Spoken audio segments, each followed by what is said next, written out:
Hello दोस्तों, मैं यदुराज सिंह पाल SRG Farrukhabad. आपको मालूम है कि मैं ऐसे सभी साथियों के लिए जो टेट की तैयारी कर रहे हैं उन्हें टेट की अंग्रेजी अपने YouTube चैनल के माध्यम से देने का प्रयास कर रहा हूं। लगातार मैं वीडियो बना करके दे रहा हूं और वो वीडियो में उस क्रम में बना रहा हूं जिस क्रम में आपका सिलेबस अभी तक हमें मालूम है, ज्ञात है या जो जानकारी में है। जब भी का नया सिलेबस आएगा तो उसके छूटे हुए टॉपिक्स उसमें हम कवर कर लेंगे। तो आज आ जाते हैं। इससे पहले हमने आप लोगों को सेंटेंस तक की जानकारी दे दी है। हमने आरंभ किया था आपको ग्रामर से।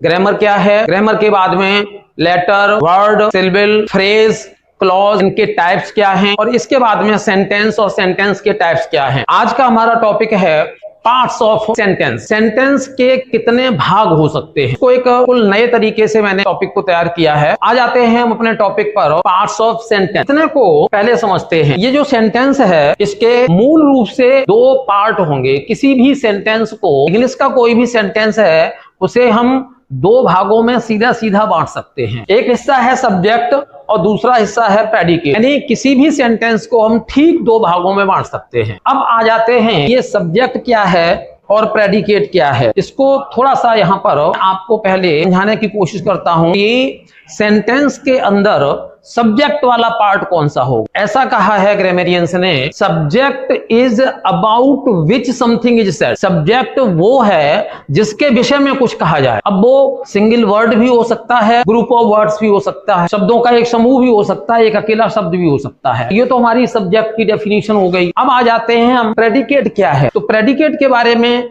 ग्रामेरियंस का कहना है, predicate is what is said about the subject. वो पूरा का पूरा हिस्सा जो सब्जेक्ट के विषय में कहा गया है वो प्रेडिकेट है। तो इस प्रकार से किसी भी सेंटेंस को सीधा सीधा हम दो भागों में बांट लेंगे। एक भाग होगा सब्जेक्ट, एक होगा प्रेडिकेट। उतना पूरा का पूरा हिस्सा जिसके विषय में कुछ कहा गया है वो सब्जेक्ट होगा और सब्जेक्ट के विषय में जो कुछ भी कहा गया है वो प्रेडिकेट होगा। एक मोटा सा आइडिया आपको अलग करने का दे देते हैं। हालांकि ये हमेशा सत्य नहीं है, लेकिन फिर भी एक आइडिया, एक ट्रिक है कि सेंटेंस अगर हमारा साधारण तरीके से लिखा गया है, कोई ट्रिकी सेंटेंस नहीं है, तो वर्ब और वर्ब के बाद का जितना हिस्सा है वो सब प्रेडिकेट है और वर्ब के पहले का जितना हिस्सा है वो सब सब्जेक्ट है। लेकिन इसके बहुत सारे एक्सेप्शंस हैं। उन एक्सेप्शंस पर आगे हम बात करेंगे। एक सीधे तरीके से इसको हम ऐसे समझ सकते हैं।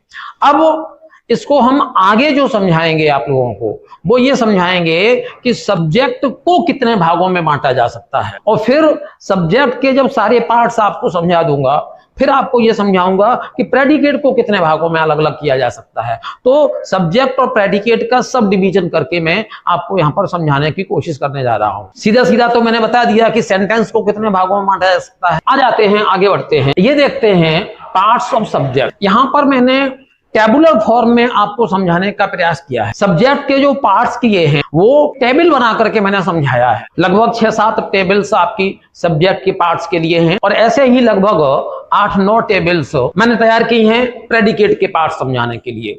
तो सबसे पहला और सिंपल तरीका ये है, टेबल 1 हमारी देखिएगा। ये तो हमारा सीरियल नंबर है सेंटेंसेस का जो मैंने एग्जांपल्स दिए हैं। हम सीधा सीधा हम ये मान के चलते हैं कि किसी सेंटेंस में सिर्फ 2 ही वर्ड है, 2 ही वर्ड का कोई सेंटेंस है तो पहला वर्ड उसमें सब्जेक्ट होगा, दूसरा प्रेडिकेट होगा। तो ऐसे ही मैंने यहां पर लिए हैं। देखें जरा, मोहन प्लेज, तो ये 2 वर्ड का, 2 शब्दों का एक सेंटेंस है।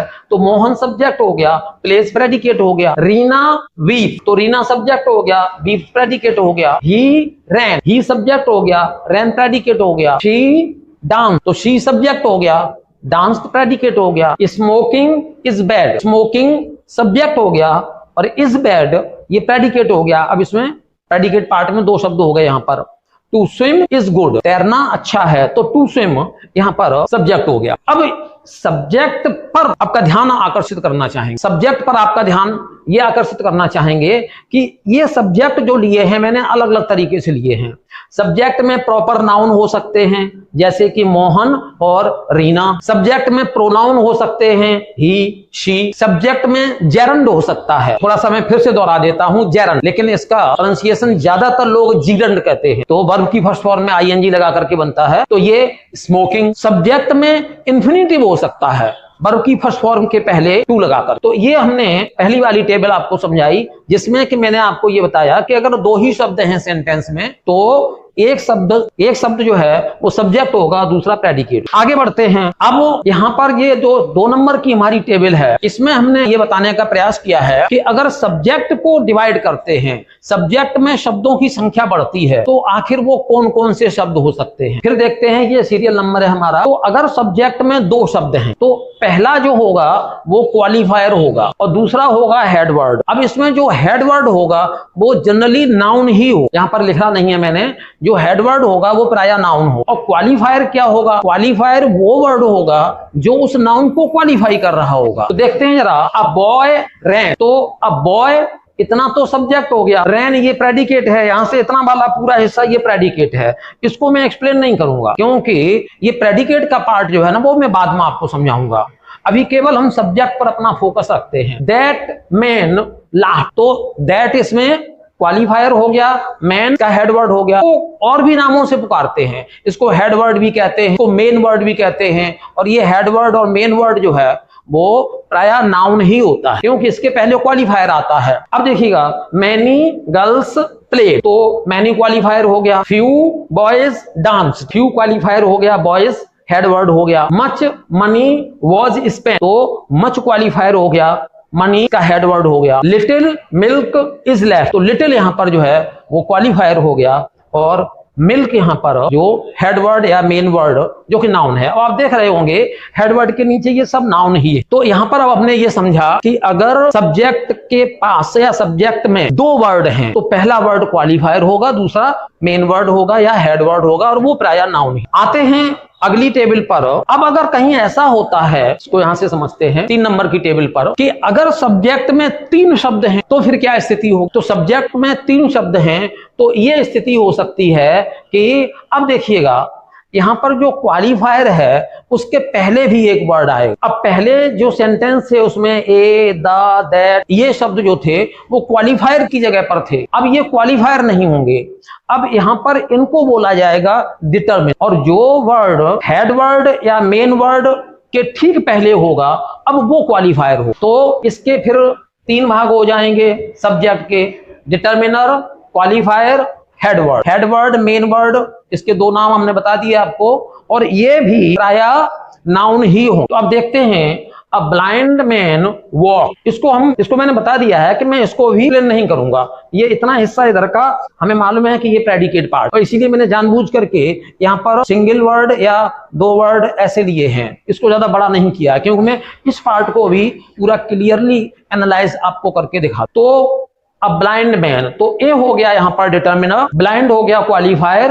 और मैन हो गया हेड वर्ड या main word. The clever girl talked, तो द हो गया determiner, clever qualifier, girl head word या main word. That old lady sang, तो दैट हो गया डिटर्मिनर, ओल्ड हो गया क्वालिफायर, लेडी हो गया हेड वर्ड या main word. These pretty babies dance, तो these determiner, pretty qualifier, babies head word या मेन वर्ड। इसके बाद में दोज यंग मैन रैन, तो those determiner, young qualifier, man head word या मेन वर्ड। अब आप देखिएगा, फिर से देखिए, ये जो भी दिए गए हैं हेड वर्ड या मेन वर्ड, ये हेड वर्ड और मेन वर्ड सारे के सारे नाउन है क्योंकि ये जनरली नाउन ही होंगे। तो ये स्थिति वो हो गई कि अगर सब्जेक्ट वाले पार्ट में हमारे पास 3 शब्द अगर हमें मिल रहे हैं, अब सब्जेक्ट वाले पार्ट में हम ये देखने की कोशिश करते हैं क्या 3 से ज्यादा भी शब्द हो सकते हैं। देखते हैं जरा आगे, हम टेबल नंबर 4 पर पहुंचते हैं। यह है टेबल नंबर 4। अब प्रेडिकेट पार्ट को मैंने बिल्कुल अलग कर दिया है, सब्जेक्ट पार्ट को देखते हैं। अगर इसके 4 भाग बनते हैं तो सबसे पहला भाग इसका होगा डिटर्मिनर, ये सीरियल नंबर चल रहा है हमारा। दूसरा इसका क्वालिफायर होगा और अब जो क्वालिफायर होगा वो एडजेक्टिव होगा, जो क्वालिफायर होगा यहाँ पर वो एडजेक्टिव होगा। तीसरा हेड वर्ड होगा और हेड वर्ड मैंने यहाँ पे अब लिख दिया है कि नाउन होगा। और हेड वर्ड के बाद में एडजेक्टिवल फ्रेज, एडजेक्टिवल फ्रेज अर्थात शब्दों का एक ऐसा समूह, फ्रेज आप पढ़ चुके हैं हमारे फ्रेज वाले चैप्टर में, जिन्होंने नहीं पढ़ा है तो हमारा फ्रेज वाला वीडियो जरूर देख, इसमें मैंने फ्रेज पर बात की है। तो एडजेक्टिवल फ्रेज यानी वो फ्रेज, शब्दों का ऐसा समूह जो एडजेक्टिव का काम करेगा और वो आएगा नाउन के बाद। 2 शब्द भी हो सकते हैं, 4 भी हो सकते हैं, 6 भी हो सकते हैं, कितने भी हो सकते हैं, वो पूरा का पूरा एडजेक्टिवल फ्रेज होगा। तो अधिकतम संख्या ये हो सकती है हमारे पास सब्जेक्ट पार्ट। सब्जेक्ट पार्ट में डिटर्मिनर होगा, क्वालिफायर होगा, हेड वर्ड होगा जो कि नाउन ही होगा, और इसके बाद में एडजेक्टिवल फ्रेज होगा, और उसके बाद में फिर प्रेडिकेट होगा। देखते हैं, इनको समझते हैं। यहाँ पर the young girl in the room is clever. तो द इसका डिटर्मिनर हो गया, देखिए द डिटर्मिनर, यंग ये क्वालिफायर हो गया और ये एडजेक्टिव है, गर्ल ये हेड वर्ड या मेन वर्ड हो गया जो कि नाउन है, इन द रूम ये पूरा जो है इन द रूम ये एडजेक्टिवल फ्रेज है, अर्थात वो गर्ल की विशेषता बता रहा है। द यंग गर्ल, कौन सी वाली यंग गर्ल? वो जो कि कमरे के अंदर है। तो ये पूरा इन द रूम ये गर्ल को क्वालिफाई कर रहा है, गर्ल की विशेषता बता रहा है, और इसलिए ये एडजेक्टिवल फ्रेज है इज क्लेवर। आगे देखते हैं, his elder son in Delhi is a teacher. तो देखिएगा, हिज डिटर्मिनर हो गया, एल्डर क्वालिफायर हो गया जो कि एडजेक्टिव है, सन हेड वर्ड या मेन वर्ड जो कि नाउन है, इन दिल्ली ये एडजेक्टिवल फ्रेज हो गया, और इसको तो हम छोड़ ही देते हैं, इज अ टीचर। तो उसका बड़ा बेटा जो दिल्ली में है वो टीचर है। आगे देखते हैं, the black bird sitting in the tree flu away. The determiner हो गया, ब्लैक क्वालिफायर हो गया जो कि एडजेक्टिव है, बर्ड मेन वर्ड या हेड वर्ड हो गया जो कि नाउन है, सिटिंग इन द ट्री ये एडजेक्टिवल फ्रेज है, ये बता रहा है कि कौन सी वाली चिड़िया, कौन सी वाली काली चिड़िया जो पेड़ पर बैठी, क्या हुआ? फ्लू अवे, उड़ गई। तो ये फ्लू अवे जो है इतना प्रेडिकेट। अब देखिएगा, those pretty flowers in the garden withered. तो दोज क्या हो गया? दोज डिटर्मिनर हो गया, प्रिटी क्या हो गया? प्रिटी एडजेक्टिव हो गया, यानी क्वालिफायर है और वो एडजेक्टिव होगा। फ्लावर्स क्या हो गया? मेन वर्ड या हेड वर्ड जो कि नाउन होगा, और इन द गार्डन क्या हो गया? ये एडजेक्टिवल फ्रेज हो गया। और विदर्ड तो वो सुंदर से फूल जो बाग में थे मुरझा गए, विदर्ड। तो यहां तक आते आते हमारा सब्जेक्ट का पार्ट समाप्त हो जाता है। लगभग इससे ज्यादा प्रकार के सब्जेक्ट के पार्ट नहीं, अधिकतम पार्ट ये हो सकते हैं। तो हमने देखा कि सब्जेक्ट में अगर एक वर्ड है तो क्या होगा, 2 हैं तो क्या होगा, 3 है तो क्या होगा, और 3 से ज्यादा है तो क्या क्या हो। अब थोड़ा सा इसमें अभी और जानकारी आपको देनी है, क्योंकि हमारी अभी टेबल नंबर 4 है। तो अब हम इस चीज पर आ जाते हैं कि सब्जेक्ट के स्थान पर, सब्जेक्ट की जगह पर अगर एक ही वर्ड है तो वो एक वर्ड क्या क्या हो सकता है। उधर तो मैंने बताया था सब्जेक्ट है, आखिर सब्जेक्ट है तो सब्जेक्ट में क्या क्या। तो देखते हैं यहाँ पर अगली टेबल में हम आ जाते हैं कि अगर सब्जेक्ट के स्थान पर, यहाँ पर मैंने दूसरा ले लिया है, सब्जेक्ट के स्थान पर जो हेड वर्ड होगा, और हेड वर्ड को मॉडिफाई करने के लिए मॉडिफायर ऑब्जेक्ट होगा। क्यों होगा? क्योंकि सब्जेक्ट के स्थान पर 2 चीजें होंगी, या तो सब्जेक्ट के स्थान पर जेरंड होगा या सब्जेक्ट के स्थान पर इन्फिनिटिव होगा, और जेरंड और इन्फिनिटिव ये दोनों ही डबल पार्ट ऑफ स्पीच होते हैं,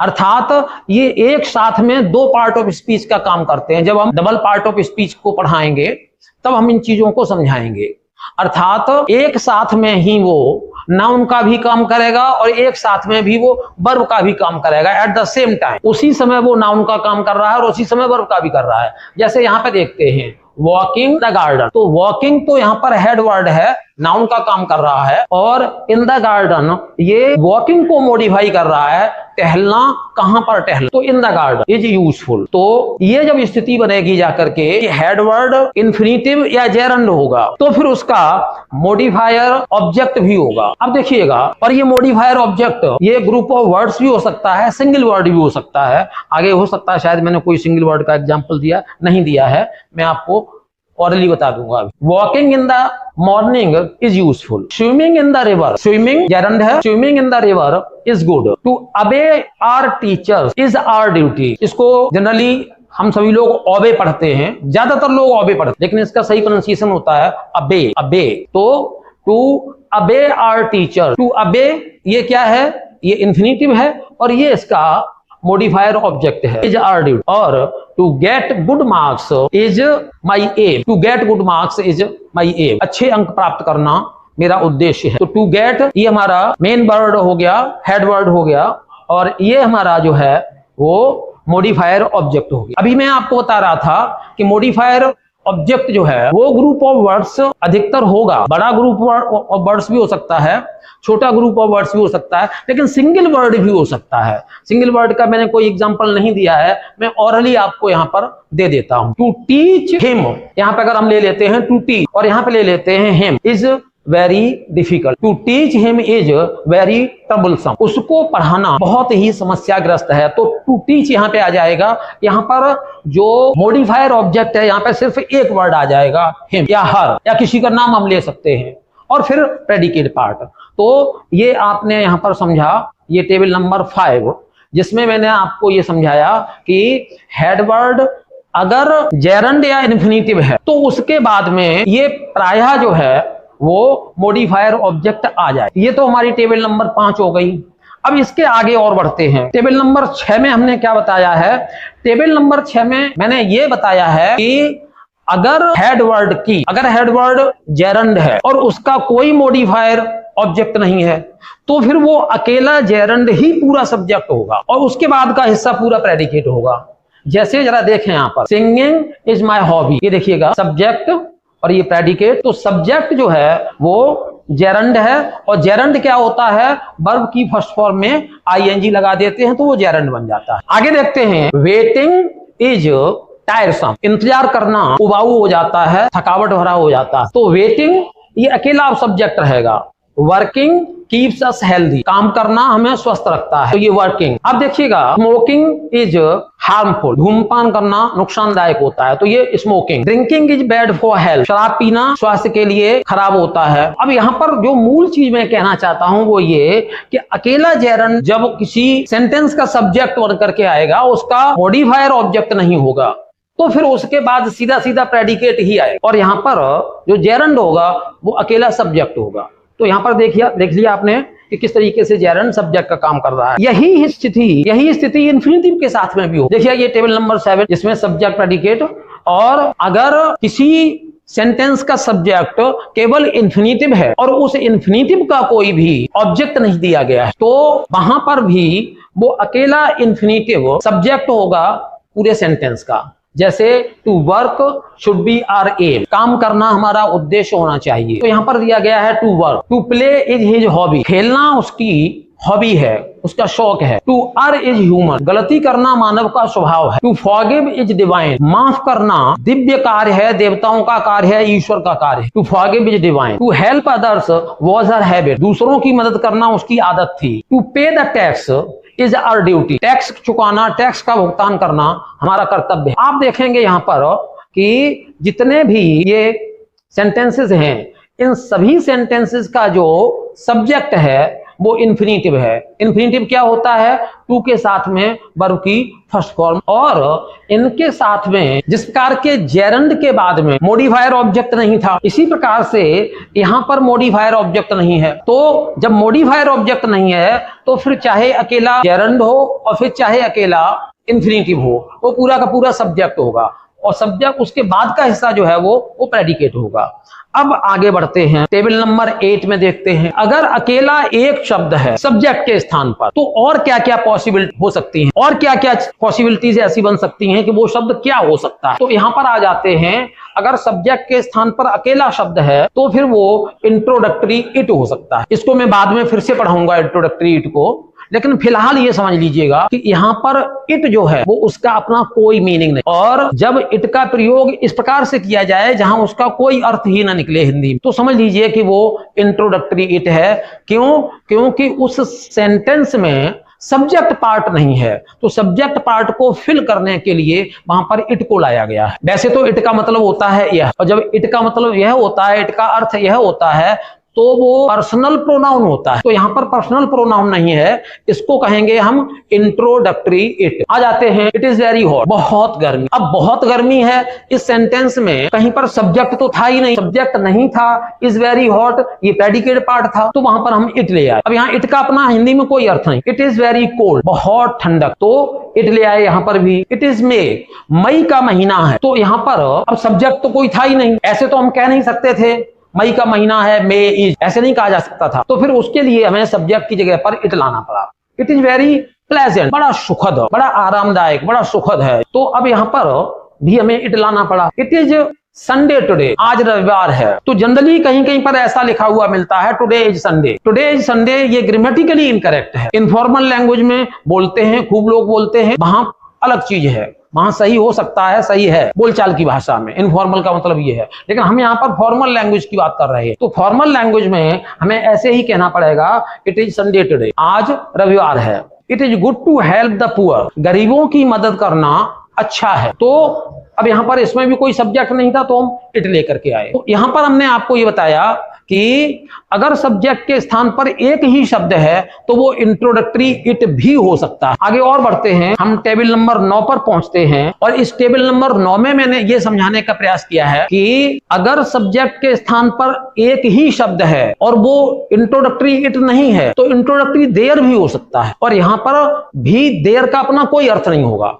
वैसे तो देयर जो है वो एडवर्ब ऑफ प्लेस होता है, जब देयर माने वहां होता है, तो यहां पर कोई भी अर्थ नहीं निकलेगा देयर का। अब देखिएगा, यहां पर इंट्रोडक्टरी देयर ये सब्जेक्ट है, ये प्रेडिकेट है हमारा। देयर वाज अ किंग, एक राजा था। अब हम ऐसे नहीं कह सकते हैं इसको, अ किंग वाज, नहीं, ये गलत है ग्रामेटिकली। अब सब्जेक्ट हमें लाना ही पड़ेगा, अब सब्जेक्ट है नहीं उसमें, किंग ये तो प्रेडिकेट का पार्ट बन गया जाकर, तो फिर ये हम लाए यहां पर देयर, और इस देयर का अपना कोई अर्थ नहीं है। इस देयर का मतलब वहां नहीं है, इसको हम ऐसे नहीं कहेंगे देयर वाज अ किंग, वहां एक राजा था, नहीं नहीं, इसको हम कहेंगे एक राजा। देयर आर मैनी स्टूडेंट, बहुत सारे विद्यार्थी हैं। अब इसको ऐसे नहीं कह सकते हैं मैनी स्टूडेंट्स आर के आगे क्या जाएगा, कुछ नहीं, तो ये स्ट्रक्चर बन ही नहीं सकता है। तो इसलिए यहां पर हमने देयर इंट्रोडक्टरी देयर के रूप में यूज किया, सब्जेक्ट के रूप में यूज किया, और यहां पर इसका अपना कोई भी अर्थ नहीं। There is a pretty girl, एक सुंदर सी लड़की है, तो there lived a poor man, एक गरीब आदमी रहता था। अब इसमें भी सब्जेक्ट नहीं है, अब हम इसको ऐसे नहीं बना सकते अ पुअर मैन लिव्ड, ये स्ट्रक्चर अलग बन गया और ये स्ट्रक्चर दूसरा है।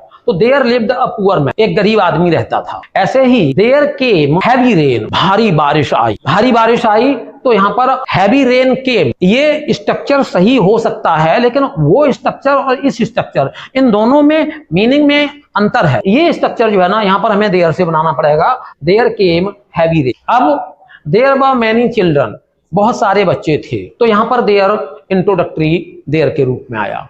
तो इतना जो है यहां पर जो मैंने आपको बताया था 8-9 टेबल हैं, ये 9 टेबल के माध्यम से मैंने आपको पूरा प्रयास किया ये समझाने का कि सब्जेक्ट के कितने पार्ट्स बन सकते हैं। अब आगे चल के मैं आपको ये समझाऊंगा कि प्रेडिकेट के कितने पार्ट बन सकते हैं। अब यहां पर आपने देखा होगा, अभी तक मैंने प्रेडिकेट को बहुत सीमित रखा था जानबूझ करके।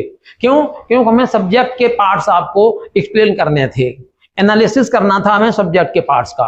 अब आ जाते हैं यहां से, देखिए जरा, पार्ट्स ऑफ प्रेडिकेट। अब यहां से मैं आपको यह समझाने की कोशिश करूंगा कि प्रेडिकेट के अधिकतम कितने पार्ट हो सकते हैं। सिंगल वर्ड है तब तो मैंने आपको बताया ही था, अगर सिंगल वर्ड है तो वो होगा क्या, और जब वर्ड बढ़ते हैं, जैसे कि सब्जेक्ट के वर्ड बढ़ रहे थे तो वो क्या क्या पार्ट बन रहे थे, ऐसे ही अगर प्रेडिकेट के वर्ड्स बढ़ेंगे तो फिर वो क्या क्या पार्ट्स बनेंगे। तो यहां पर अब हम आ जाते हैं पार्ट्स ऑफ प्रेडिकेट। अब यहां पर हम फिर वही सिचुएशन इमेजिन कर लेते हैं कि हमारे पास किसी सेंटेंस में 2 ही वर्ड है, और 2 वर्ड हैं तो मैं आपको अभी बता चुका हूं पहले कि एक सब्जेक्ट होगा, एक प्रेडिकेट होगा। अब सब्जेक्ट में क्या क्या हो सकता है ये मैंने आपको बता दिए। प्रेडिकेट में अगर अकेला एक ही वर्ड है तो निश्चित तौर से वह वर्ब ही हो। अगर प्रेडिकेट पार्ट में सिर्फ एक ही शब्द है तो वो शब्द वर्ब ही हो, वर्ब के अलावा दूसरा नहीं हो सकता, क्योंकि प्रेडिकेट पार्ट का जो मोस्ट इंपॉर्टेंट वर्ड है वो है वर्ब। तो देखिए यहां पर शिखा प्लेस, प्लेस क्या है, वर्ब। रीना सिंग, सिंग्स क्या है,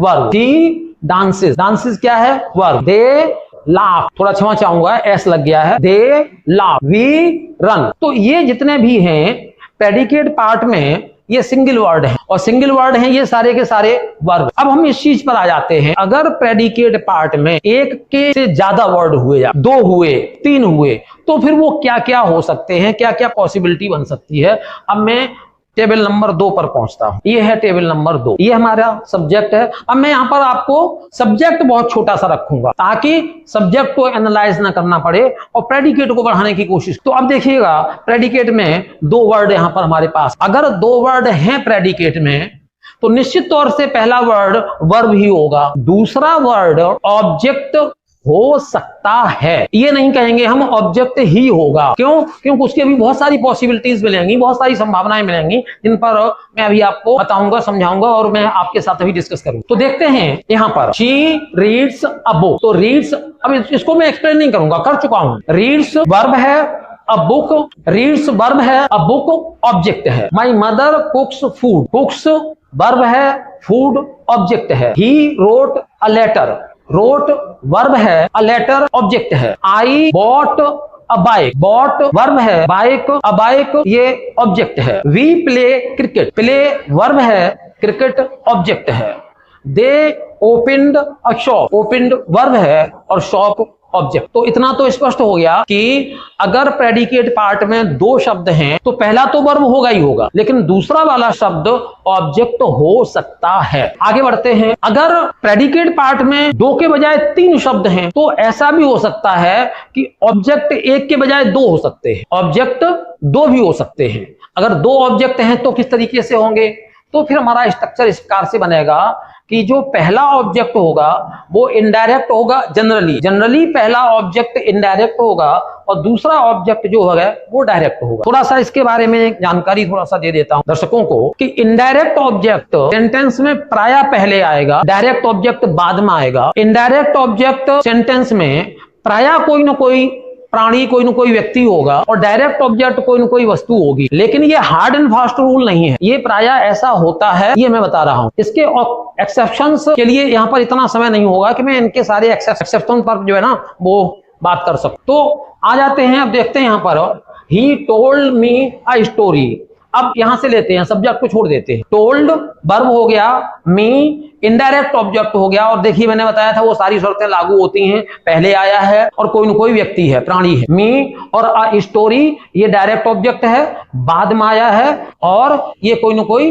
वस्तु या आइडिया है। She gave them a book, तो गेव वर्ब है, देम इनडायरेक्ट ऑब्जेक्ट है, अ बुक डायरेक्ट ऑब्जेक्ट है। I wrote her a letter, wrote verb है, हर इनडायरेक्ट ऑब्जेक्ट है, a letter direct object. We read you a book, हमने आपको एक पुस्तक पढ़कर सुनाई, तो we read you a book. तो रेड जो है रीड की सेकंड फॉर्म है, इसलिए रेड पढ़ी जाएगी। रेड ये वर्ब है, यू इनडायरेक्ट ऑब्जेक्ट है, a book direct object. They asked us a question, तो आस्क्ड वर्ब है, अस ये इनडायरेक्ट ऑब्जेक्ट है और अ क्वेश्चन ये direct object. You taught them a lesson, तो टॉट वर्ब है, देम इनडायरेक्ट ऑब्जेक्ट है, अ लेसन ये डायरेक्ट ऑब्जेक्ट। तो यहां पर आपने ये समझा कि वर्ब के बाद अगर दो ऑब्जेक्ट हैं तो एक इनडायरेक्ट ऑब्जेक्ट होगा जो प्रायः पहले आएगा, दूसरा डायरेक्ट ऑब्जेक्ट होगा जो इनडायरेक्ट ऑब्जेक्ट के बाद आएगा। अब यहां पर देखिएगा प्रेडिकेट पार्ट में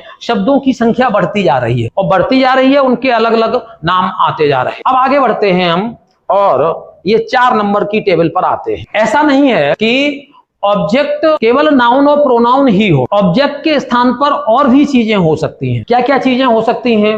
यहाँ पर वर्ब और जो प्रेडिकेट में जो ऑब्जेक्ट होगा वो ऑब्जेक्ट जेरंड भी हो सकता है। अभी आप पढ़ चुके हैं, जब मैं आपको सब्जेक्ट के पार्ट बता रहा था तब मैंने बताया था कि अकेला जेरंड सब्जेक्ट भी हो सकता है, और यहां पर अब मैं आपको बताने जा रहा हूं कि अकेला जेरंड जो है वो प्रेडिकेट भी हो सकता है, वर्ब के ठीक बाद आ सकता है। जैसे शी लाइक्स स्विमिंग, उसे तैरना पसंद है। लाइक्स वर्ब है, स्विमिंग क्या है तो ऑब्जेक्ट, लेकिन ये ऑब्जेक्ट है लेकिन ये जेरंड है। I love singing, love verb है, सिंगिंग गाना, मुझे गाना प्रिय है, तो सिंगिंग क्या है? ऑब्जेक्ट है यहाँ पर, क्योंकि वर्ब के बाद आया है और ये ऑब्जेक्ट है, तो ऑब्जेक्ट में क्या चीज है? ये जेरंड है। यू लाइक प्लेइंग चेस, आपको चेस खेलना अच्छा लगता है, तो प्लेइंग ये जेरंड है, चेस। हालांकि इसके भी पार्ट बनेंगे जाकर के, इसके भी अलग से नाम होंगे जाकर के, लेकिन अभी उतना डिटेल में मैं नहीं जा रहा हूं। वी डिसलाइक गैम्बलिंग, हमें जुआ खेलना ना पसंद है, हम जुआ खेलना पसंद नहीं करते हैं।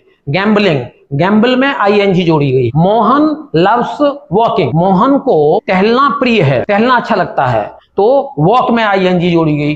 तो यहां पर हमने ये समझा कि वर्ब के बाद जो ऑब्जेक्ट आएगा वो ऑब्जेक्ट जेरंड भी हो सकता है। अब देखते हैं और क्या हो सकता है। इस टेबल पर हम देखते हैं 5 नंबर में कि वर्ब के बाद जो ऑब्जेक्ट आएगा वो ऑब्जेक्ट जेरंड न होकर के इंफिनिटिव भी हो सकता है। और अभी आप जब सब्जेक्ट के पार्ट्स पढ़ रहे थे वहां पर आपने देखा था कि इंफिनिटिव जो है वो अकेला इंफिनिटिव सब्जेक्ट भी हो सकता था। तो सीधी सी बात यह है कि अगर वर्ब के पहले आया है इंफिनिटिव या जेरंड तो वो सब्जेक्ट है, सेंटेंस का सब्जेक्ट पार्ट में आएगा।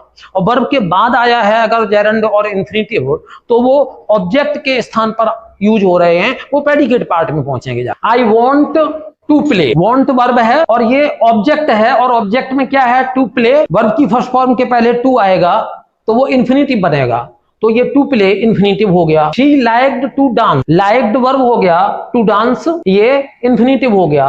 दे decided to move, decided verb हो गया, टू मूव इंफिनिटिव हो गया। We loved to ride, loved verb हो गया, टू राइड ये इंफिनिटिव हो गया। ही, क्षमा चाहूंगा स्पेलिंग की गलती हो गई है, ही वांटेड, एन की जगह पर एम प्रिंट हो गया है। He wanted to help us, तो ये वांटेड जो है वो वर्ब है और ये टू हेल्प अस ऑब्जेक्ट है, और ऑब्जेक्ट में ये इंफिनिटिव है। आगे बढ़ते हैं इसमें और टेबल नंबर 6 पर आते हैं। और टेबल नंबर 6 में मैंने ये बताने का प्रयास किया है कि वर्ब के बाद ऑब्जेक्ट कॉम्प्लीमेंट हो सकता है। ऑब्जेक्ट कॉम्प्लीमेंट अगर होगा तो वो क्या क्या हो सकता है, वो नाउन भी हो सकता है, नाउन फ्रेज भी हो सकता है। अब थोड़ा सा ये समझने की कोशिश करते हैं कि आखिर ये ऑब्जेक्ट कॉम्प्लीमेंट क्या है, इस पर थोड़ा सा बात कर लेते हैं। तो समझिएगा ऑब्जेक्ट कॉम्प्लीमेंट क्या है। अब देखिए, the teacher made me the monitor, तो सब्जेक्ट तो द टीचर हो गया, इस पर हमें बात ही नहीं करनी है, मैंने पहले ही बता दिया था। यहां से बात करते हैं मेड, और यहां पर आ गया मी। होता क्या है कि जब किसी सेंटेंस में कोई इस प्रकार का वर्ड होता है, खासतौर से वर्ब जो ट्रांजिटिव होता है, तो उसका ऑब्जेक्ट आ जाने के बाद उसका मीनिंग कंप्लीट हो जाता है। लेकिन वहीं कुछ ऐसे वर्ब भी होते हैं कि वो हैं तो ट्रांजिटिव, और ट्रांजिटिव के बाद उनका ऑब्जेक्ट भी आ रहा है, लेकिन फिर भी उनका मीनिंग कंप्लीट नहीं होता है। तो उनके मीनिंग को कंप्लीट करने के लिए हमें एक और शब्द की आवश्यकता होती है। फिर वो इनडायरेक्ट ऑब्जेक्ट नहीं होता है, फिर वो डायरेक्ट ऑब्जेक्ट नहीं होता है। जो वर्ड हमें आवश्यकता जिस वर्ड की होती है वो फिर हो जाता है कॉम्प्लीमेंट। कॉम्प्लीमेंट किसका, इसका, ऑब्जेक्ट का। तो the teacher made me the monitor, अर्थात टीचर ने मुझे मॉनिटर बनाया। अब ये ऑब्जेक्टिव कॉम्प्लीमेंट क्यों है, क्योंकि ये ऑब्जेक्ट के मीनिंग को कंप्लीट कर रहा है। जैसे कि अगर हम ये कहें टीचर ने मॉनिटर बनाया किसको, मी को, और मी क्या है, मेड वर्ब का ऑब्जेक्ट, तो इसलिए ये ऑब्जेक्टिव कॉम्प्लीमेंट हो गया। और मॉनिटर नाउन है तो ये नाउन हो गया। यहां पर नाउन भी हो सकता है, नाउन फ्रेज भी हो सकता है। ऐसे ही the people chose him their leader, यहां फिर क्षमा चाहूंगा टी कैपिटल बन गई है, तो the people chose him their leader, तो ये देयर लीडर ये क्या है, ये कॉम्प्लीमेंट है। किसका कॉम्प्लीमेंट, हिम का कॉम्प्लीमेंट। ऐसे ही देखिएगा, वी नेम्ड हर रानी, हमने उसका नाम रानी रखा, तो ये रानी क्या हो गया, ये नाउन है, और ये हो गया जाकर के इसका कॉम्प्लीमेंट हर का। और they chose him the captain of the team, अब ये जो आया है ये है नाउन फ्रेज। यहां पर जगह नहीं बची थी इसलिए मैंने लिखा नहीं है, मैं बता ही दे रहा हूं आपको। ये है नाउन फ्रेज, इतने सारे नाउन थे और ये यहां पर नाउन फ्रेज है। तो ये नाउन फ्रेज किसके मीनिंग को कंप्लीट कर रहा है, हिम के। और हिम क्या है, ऑब्जेक्ट। किसका ऑब्जेक्ट, चोज का ऑब्जेक्ट, या हाँ, तो they chose him the captain of the team, तो the captain of the team ये हमारा नाउन फ्रेज हो गया, लेकिन ये कॉम्प्लीमेंट है इसका। तो इस तरीके से हमने यहां पर ये देखा कि ऑब्जेक्ट के बाद में ऑब्जेक्टिव कॉम्प्लीमेंट भी हो सकता है, और वो ऑब्जेक्टिव कॉम्प्लीमेंट नाउन या नाउन फ्रेज हो सकता है। अब थोड़ा सा आगे बढ़ते हैं टेबल नंबर 7 पर। यहां पर थोड़ा सा बहुत ज्यादा डिस्क्रिप्टिव में था तो मैं एग्जाम्पल कम दे पाया हूं आपको। ये तो सब्जेक्ट पार्ट छोड़ देते हैं, यहां पर यहां से लेंगे वर्ब। वर्ब के बाद आएगा ऑब्जेक्ट, और ये प्रेडिकेट का पार्ट है पूरा, वर्ब भी और ऑब्जेक्ट भी। और यहां पर जो कॉम्प्लीमेंट आएगा वो कॉम्प्लीमेंट या तो एडजेक्टिव होगा या एडजेक्टिव फ्रेज होगा या पास्ट पार्टिसिपल होगा। अर्थात यहां पर जो कॉम्प्लीमेंट होगा वो तीन चीजें हो सकती हैं। एडजेक्टिव हो सकता है, एडजेक्टिव के साथ एडजेक्टिव फ्रेज हो सकता है, या फिर पास्ट पार्टिसिपल। पास्ट पार्टिसिपल क्या होता है? जिसे हम वर्ब की थर्ड फॉर्म कहते हैं, वो पास्ट पार्टिसिपल होता है। तो अब यहां पर आ जाते हैं, देखें जरा, वी फाउंड हिम इनोसेंट।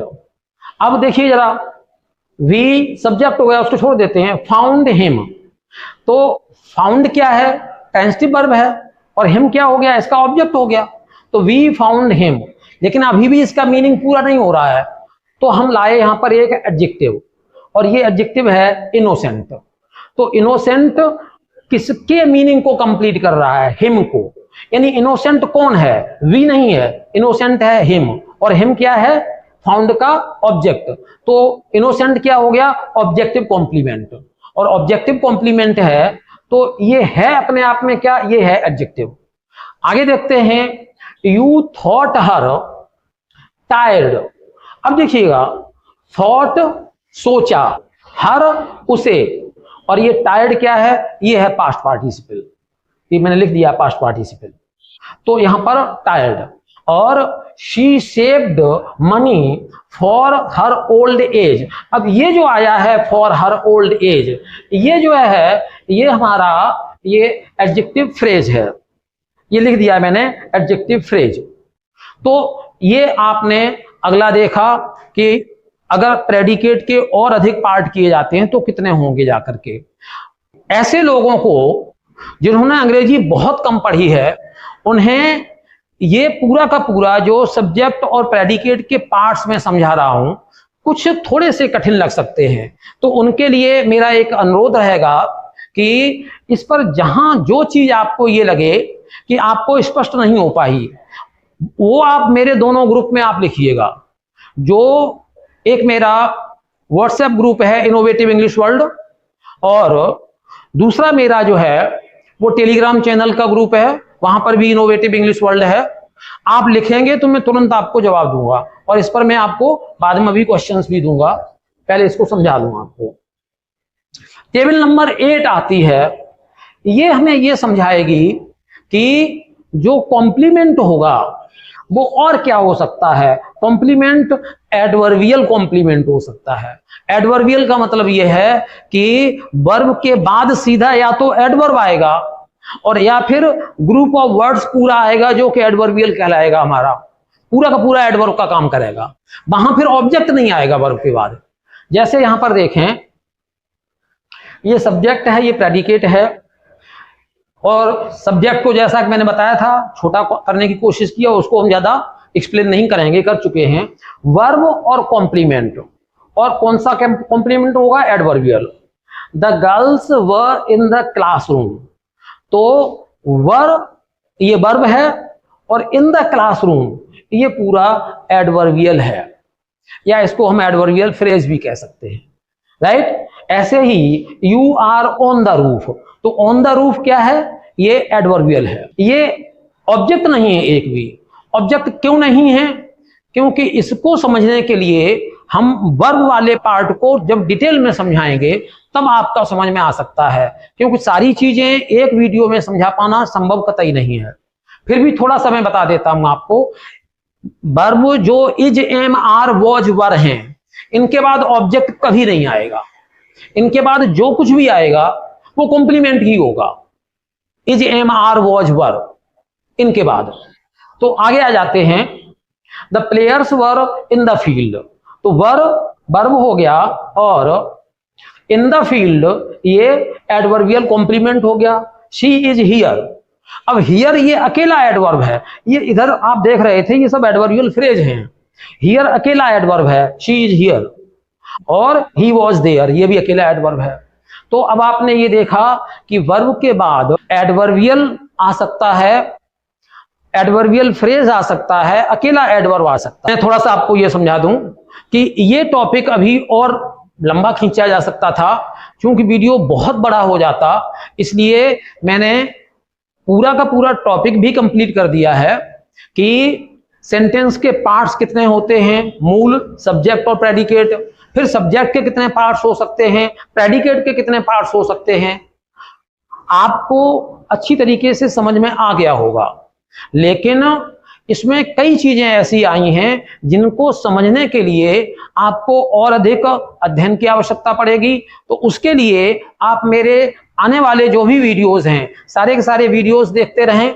इनको वो सभी लोग देख सकते हैं जो अंग्रेजी के किसी भी प्रकार की तैयारी कर रहे हैं। हालांकि मेरा फोकस जो है वो टेट, सुपर टेट और सी टेट इन पर है, इनको मैं फोकस करके पढ़ा रहा हूं।